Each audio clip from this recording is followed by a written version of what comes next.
Hi, this is Kim Reads Urantia. How are you doing? So today I'm going to read from the Urantia book, but first I got Light the Flame by Andrew Harvey. Today is something short by Brother Lawrence of the Resurrection. Brother Lawrence of the Resurrection was a French Carmelite minister, and he emphasized practicing the presence of God. He lived from 1614 to 1691. Brother Lawrence of the Resurrection. Yeah. Okay.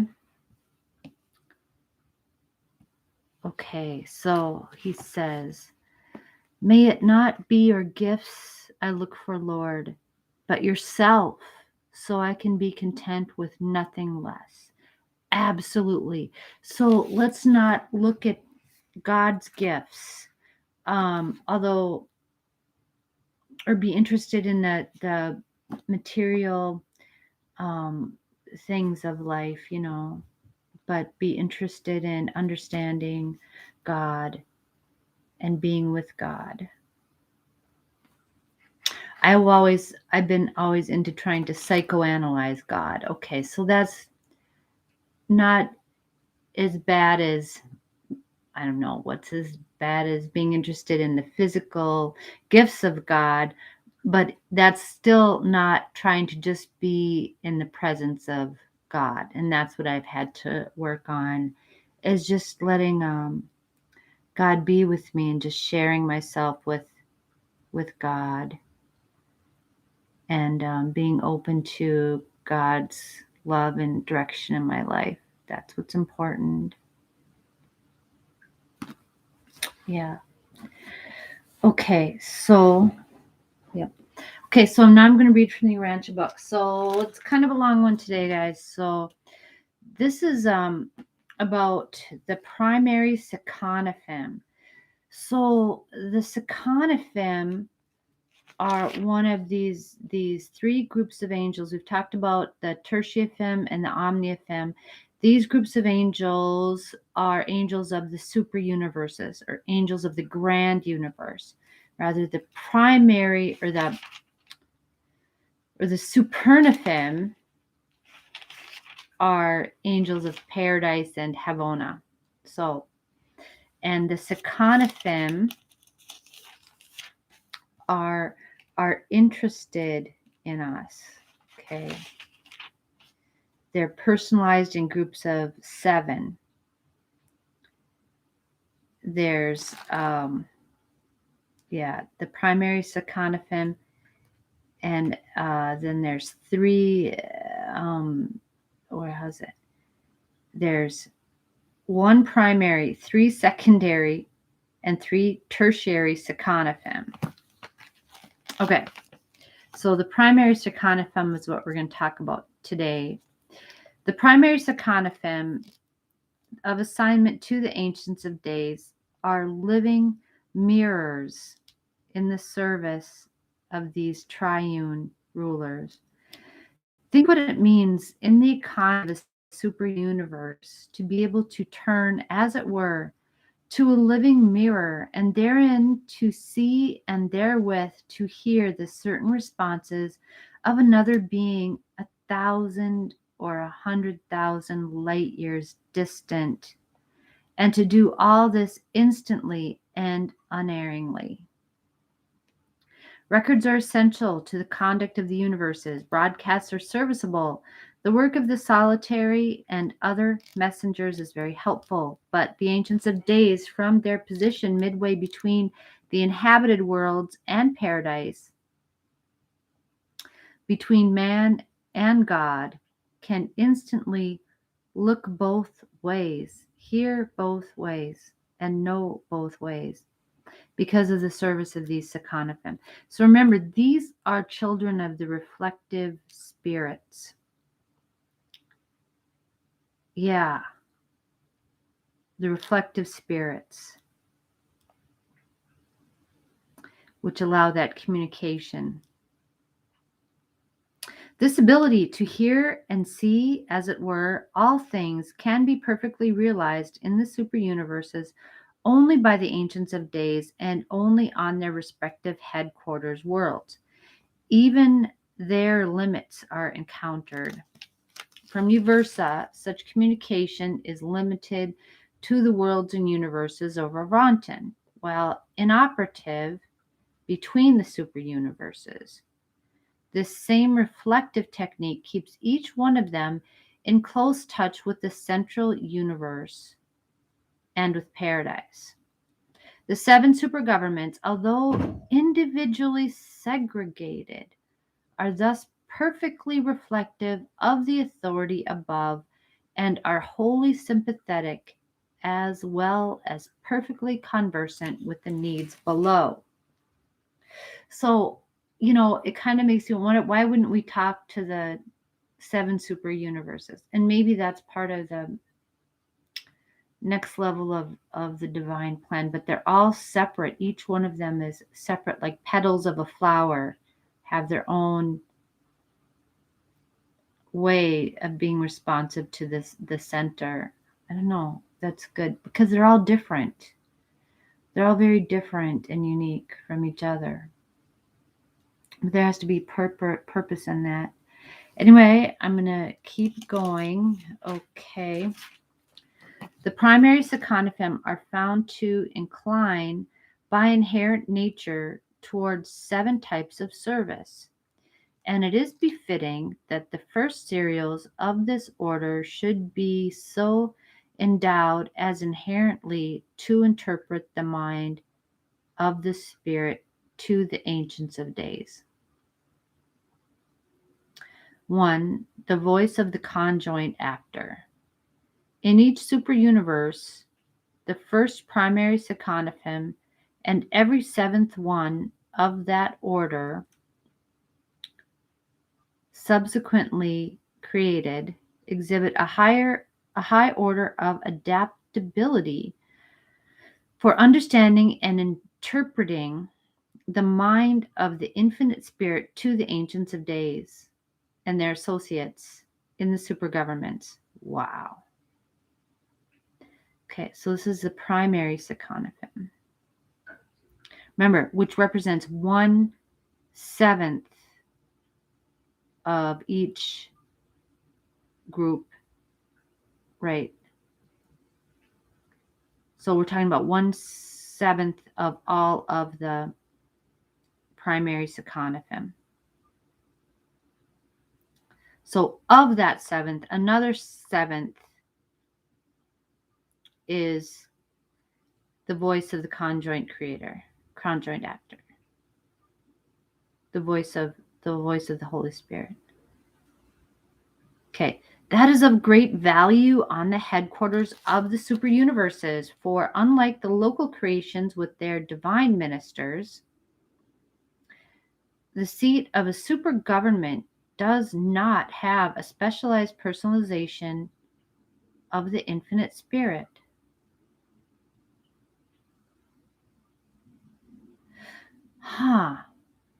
So the super universes don't have. Well, that's what the divine minister, that's what our universe mother spirit is. Okay.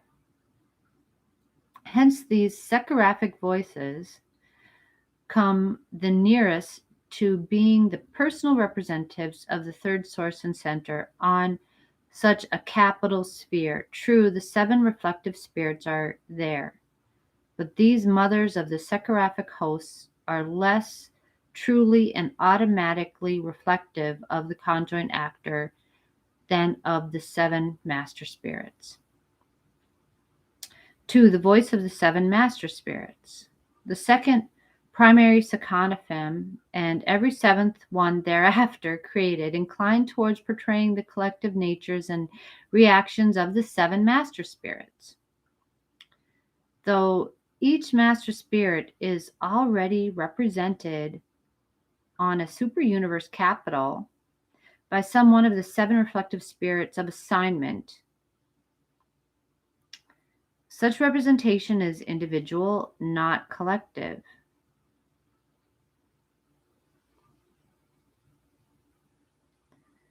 Okay, so the reflective spirit normally reflect just one of the 7 master spirits. Here, this angel, this Seconaphim, can represent all the master spirits at once.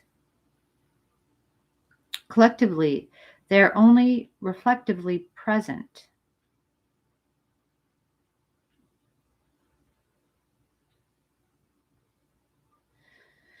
Therefore, do the master spirits welcome the services of these highly personal angels, the second serials of the primary Seconaphim, who are so competent to represent them before the Ancients of Days?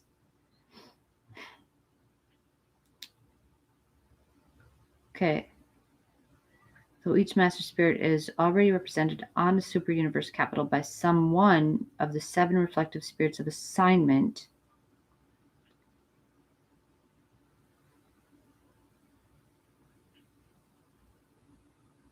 Okay.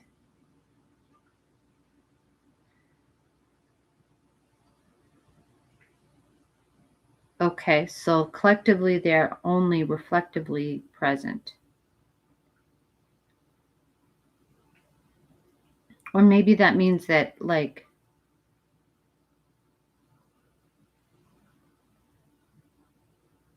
the master spirits welcome the services of these highly personal angels.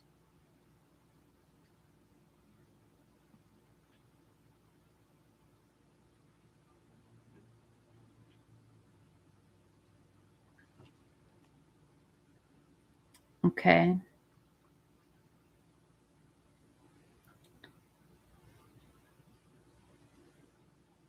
Maybe they're attached more personally, where they're the reflective spirit, because these are the children of the reflective spirits. They are. Okay. 3, the voice of the creator sons.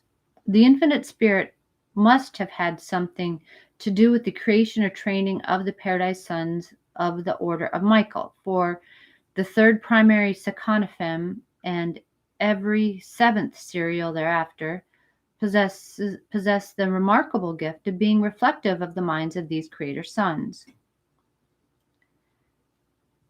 If the Ancients of Days would like to really know the attitude of Michael of Nebadon regarding some matter under consideration, they do not have to call him on the lines of space, like, hello, Christ Michael of Nebadon, there, please. Yep.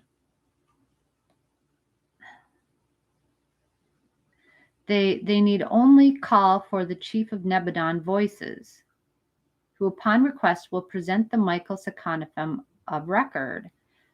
And right then and there, the Ancients of Days will perceive the voice of the Master Son of Nebadon.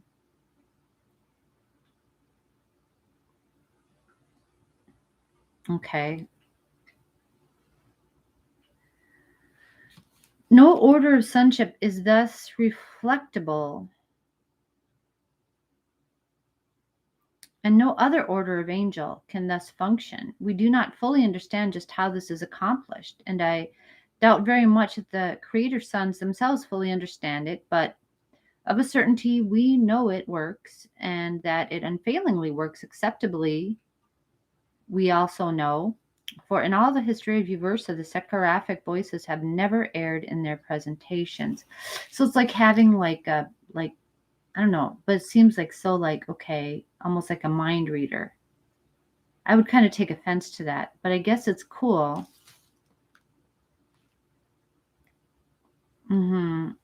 Somebody stepping in, but if you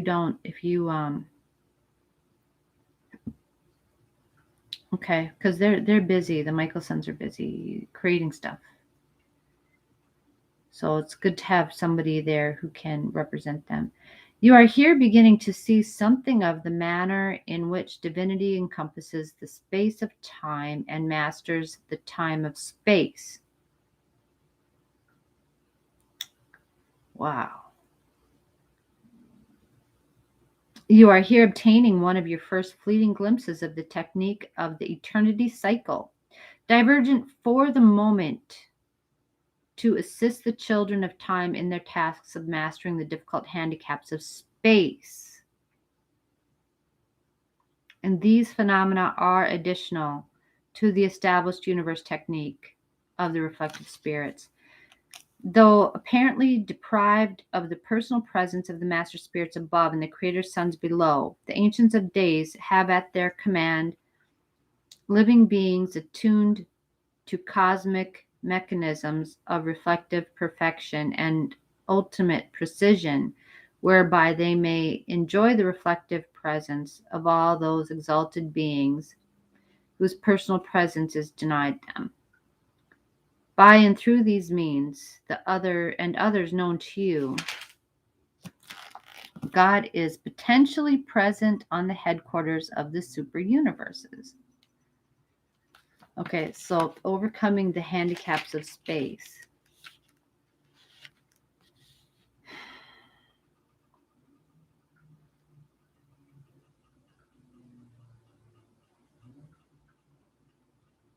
Okay. So we can communicate over these vast distances. Okay. The ancients of days perfectly deduce the Father's will by equating the spirit voice flash from above and the Michael voice flashes from below. Thus, may they be unerringly certain in calculating the Father's will concerning the administrative affairs of the local universes. But to deduce the will of one of the gods from a knowledge of the other two, the three ancients of days must act together. Two would not be able to achieve the answer. And for this reason, even were there no others, the super universes are always presided over by three ancients of days and not by one or even two.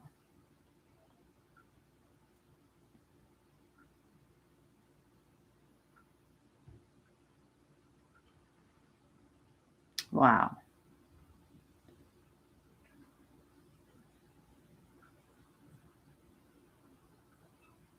Wow. Okay, I don't know.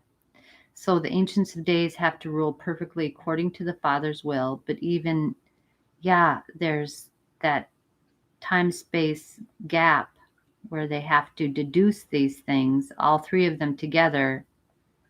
So it's not like just everything is known, just like, Pollyanna, like, everything is, they have to communicate with each other, right? I don't know why, but that's valuable to me. This whole idea of just this removal of selfness. I think you go in and out of that state, but to have a function, and to move forward, there has to be a self. Otherwise, there's no reason to move forward. Yeah.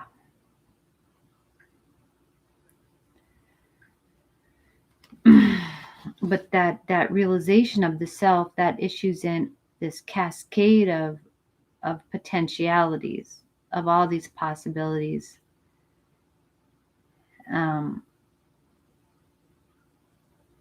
Right.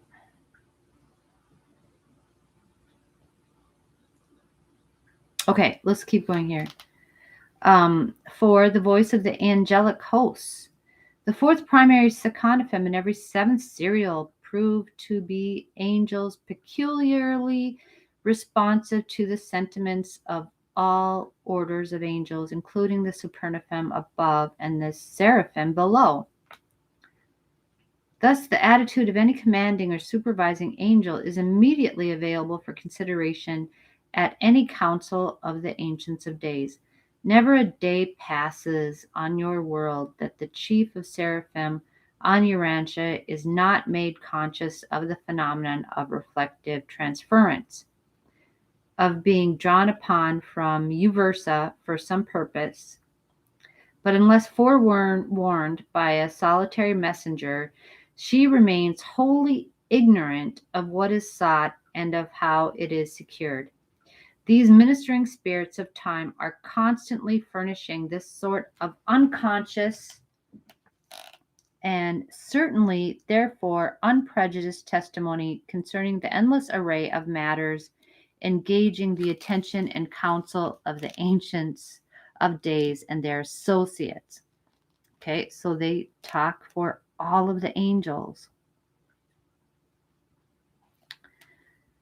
5, broadcast receivers. There is a special class of broadcast messages which are received only by these primary Seconaphim.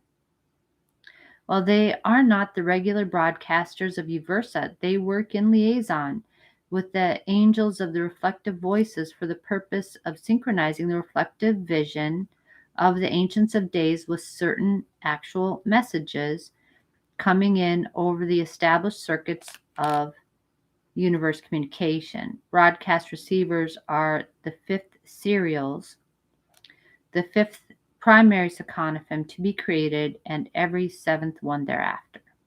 Okay, so they get some certain kind of broadcast messages. Well, why do there need to be different kinds of broadcast messages? I don't know, but there are. Transport personalities. These are the Seconaphim who carry the pilgrims of time from the headquarters worlds of the super universes to the outer circle of Havona. Okay. They are the transport core of the super universes, operating inward to paradise and outward to the worlds of their respective sectors. This core is composed of the 6 primary Seconaphim, and every 7th one is subsequently created. And 7, the reserve core. A very large group of Seconaphim, the 7th primary serials, are held in reserve for the unclassified duties and the emergency assignments of the realms. Not being highly specialized, they can function fairly well in any of the capacities of their diverse associates. But such specialized work is undertaken only in emergencies. Their usual tasks are the performance of those generalized duties of a super universe which do not fall within the scope of the angels of specific assignment. So they have more general. These are the company gophers. General fill-in for all the other Seconaphim. Awesome. Okay, so next we're going to learn about the secondary Seconaphim who are associated with